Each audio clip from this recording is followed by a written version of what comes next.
Such a good story. Thank you, Governor Schreiber.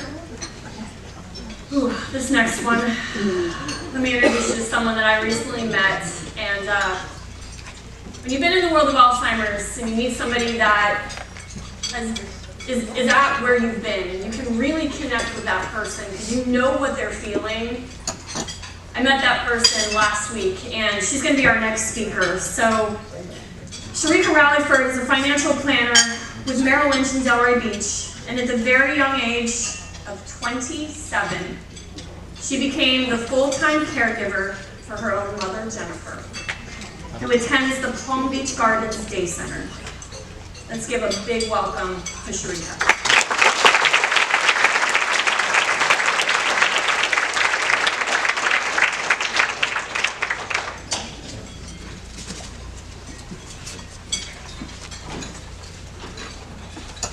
Hello, everyone. So this is my love letter.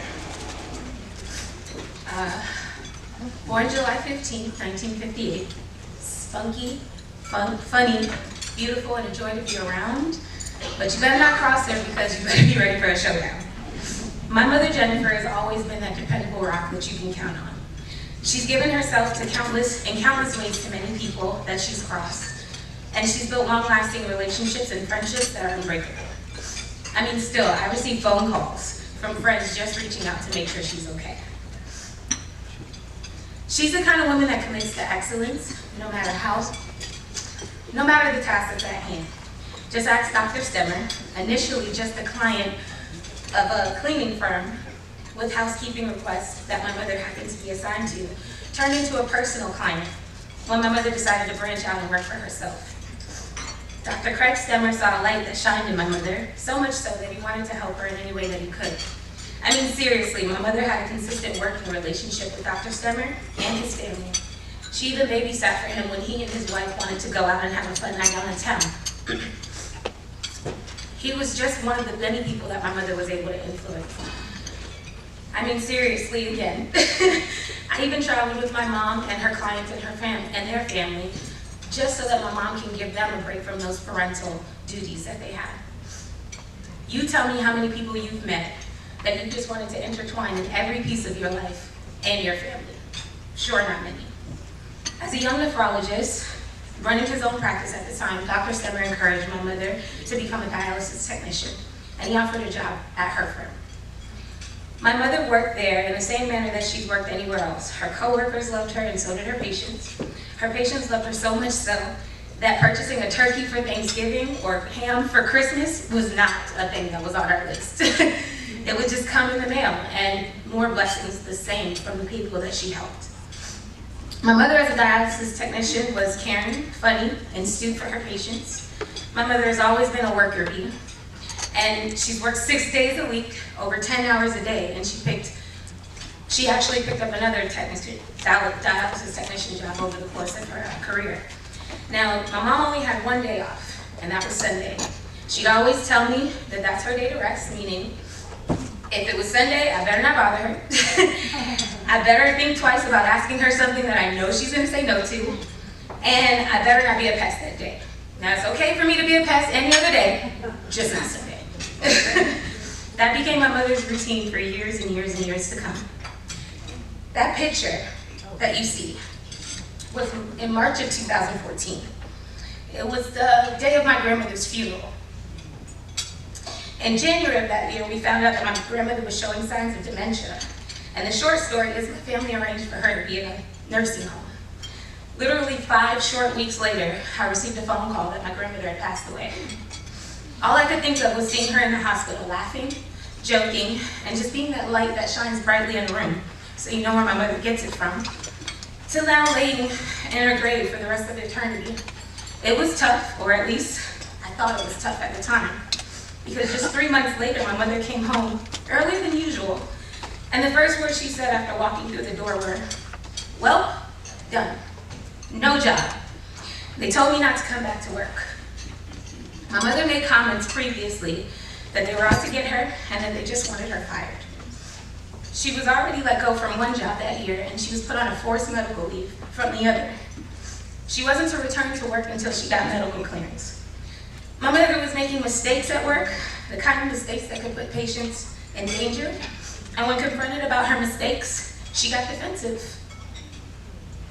This is just a few of the things that my mother's coworker told me. She didn't know when she called me, she told me she didn't know what was wrong with my mom. But she was not the same. My mother was never able to go back to work that year because she was diagnosed with early onset Alzheimer's. She was the young age of 56.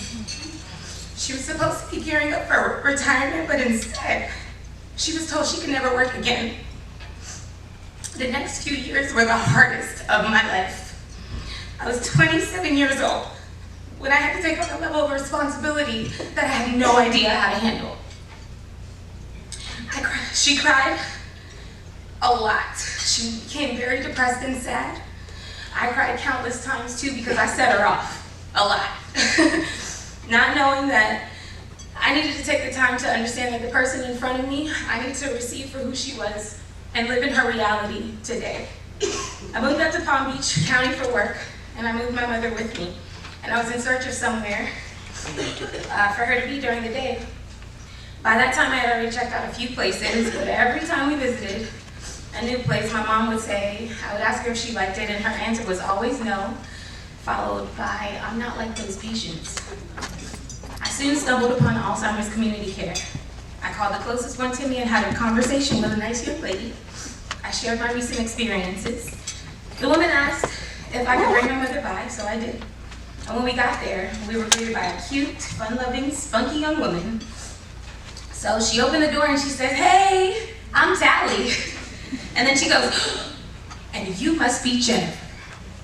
She said, they told me you were coming. She's like, I need so much help. I mean, there's a lot for us to do. We could use some sweeping and cleaning off the tables. Can I show you? My mother looked at her, smiled, and she responded, yeah. Tally proceeded to show her around the day center. It's like I wasn't even there. I mean, she didn't speak to me once, y'all. Not once. All I know is by the end of that meeting, Tally was asking my mother, can you help? And my mother responded, I can do that.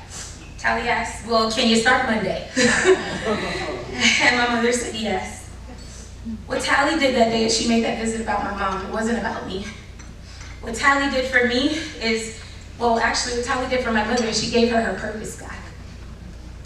What Tally did that day for me as well makes me so thankful to you, Tally, so thankful to Alzheimer's Community Care for seeing how special you are. Tally, you not only gave my mother her purpose back, but you gave me my life back. If it wasn't for Alzheimer's Community Care, I wouldn't be able to pursue my career as a financial advisor. I wouldn't be able to help others to not pass on the burden that's so large, like this one, to their loved ones. And I wouldn't be up here making you guys cry. But I'm grateful beyond measure. So I will be a forever advocate to Alzheimer's Community Care. Thank you to my mom for my experience. Thank you to Tally. Please help me in honoring them as they're here today.